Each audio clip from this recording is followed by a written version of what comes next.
Fatima est née dans un petit village africain rayonnante et pleine de vie. Sa mère disait toujours qu'elle était née avec un soleil sous la peau. En grandissant, la jeune fille rêve d'étudier, de voyager, d'aimer. À 17 ans, elle rencontre Idriss, le garçon le plus admiré du village, souriant, charmeur et ambitieux. Il devient son premier amour, son premier tout.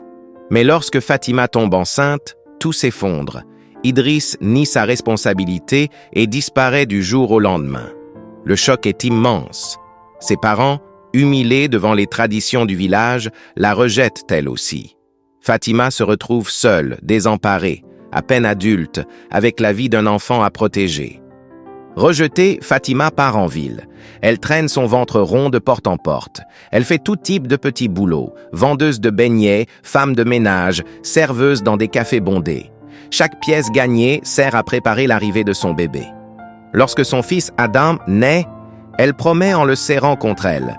« Je te protégerai coûte que coûte. » Les années passent. Fatima devient une femme forte, courageuse, déterminée. Elle nourrit son fils, l'envoie à l'école, même si cela signifie dormir affamée certains soirs, mais elle garde espoir, toujours.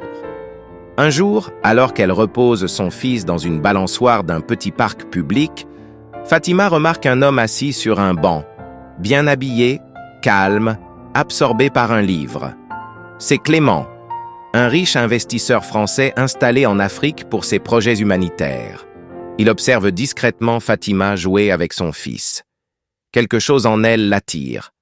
Sa douceur, son courage, son sourire malgré la fatigue visible. Les jours passent. Ils se croisent. Parfois un bonjour, parfois un sourire. Puis viennent les discussions. Et Clément tombe amoureux. Fatima hésite. Elle a trop souffert, elle a trop peur. Mais Clément est patient, sincère, attentif à son enfant. Il prend Adam dans ses bras comme si c'était le sien. Quelques années plus tard, Clément demande Fatima en mariage. Elle accepte, émue jusqu'aux larmes. Clément adopte officiellement Adam. La petite famille déménage dans une grande maison, paisible, lumineuse. Fatima découvre une vie qu'elle n'aurait jamais imaginée. Plus de dettes, plus de nuits sans manger, plus de rejets. Juste un foyer rempli d'amour. Un jour, grande nouvelle, Fatima tombe enceinte. Clément pleure de joie. Ils attendent un petit garçon. C'est la période la plus heureuse de la vie de Fatima. Elle pense enfin que la vie lui sourit. Mais un matin, Clément s'effondre. Les examens révèlent une maladie grave, foudroyante. Il se bat pendant des mois. Fatima reste à son chevet, une main dans la sienne, l'autre sur le ventre de leur fils. Avant de mourir, Clément murmure « Tu es la femme de ma vie. Prends soin de nos enfants. » Puis il s'éteint. Fatima plonge dans le chagrin. Elle se retrouve veuve avec 2 enfants, encore une fois face à l'inconnu. Lors de l'ouverture du testament, Fatima pense que Clément, homme juste et bon, aura sécurisé l'avenir de toute la famille. Mais elle découvre avec stupeur que 100% de son héritage est légué à leur fils biologique, le petit dernier, encore bébé à l'époque. Adam, son fils aîné, celui que Clément avait adopté, n'a rien. Fatima ressent une blessure profonde. Elle se sent trahie. Pourquoi Clément a-t-il fait ce choix? Elle ne trouve pas de réponse. Pendant des années, ce mystère la ronge. Elle continue de travailler, de protéger ses enfants et d'assurer la gestion de l'héritage au nom de son fils cadet. Les années passent. Adam devient un jeune homme responsable, intelligent, respectueux.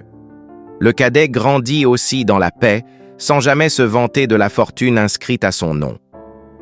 Un jour, lors d'une réunion professionnelle, Fatima rencontre Malik, un homme d'affaires africain, élégant et généreux. Il est immédiatement touché par son histoire, par sa force, par sa dignité. Malik l'écoute, la soutient, lui offre une épaule solide. Fatima tombe amoureuse à nouveau. Un amour doux, mature, sincère. Malik accepte ses 2 enfants comme les siens. Pour la première fois, Fatima ne porte plus la douleur du passé. Elle recommence à sourire comme une femme libre. Un jour, alors qu'elle range d'anciens documents de Clément, Fatima découvre une lettre cachetée, jaunie par le temps. adressée à elle, écrite de la main de Clément. Dans la lettre, il explique qu'il a volontairement laissé tout son héritage au petit dernier, non par préférence, mais pour protéger Adam. Clément avait découvert qu'Idriss, le père biologique, avait refait surface en apprenant leur changement de situation financière. Il craignait que l'homme revienne réclamer l'enfant ou l'argent. Il a donc utilisé un stratagème légal pour protéger Adam définitivement. Chaque phrase est un aveu d'amour. Fatima pleure, touchée par la profondeur du sacrifice de son défunt mari. Fatima annonce la vérité à ses enfants. Adam, ému, comprend enfin la sagesse de Clément. Le cadet, devenu adolescent, propose de partager l'héritage équitablement. Fatima réalise qu'elle a formé 2 garçons bons, généreux et profondément unis. Elle regarde Malik, qui l'observe tendrement et murmure « J'ai enfin trouvé la paix ».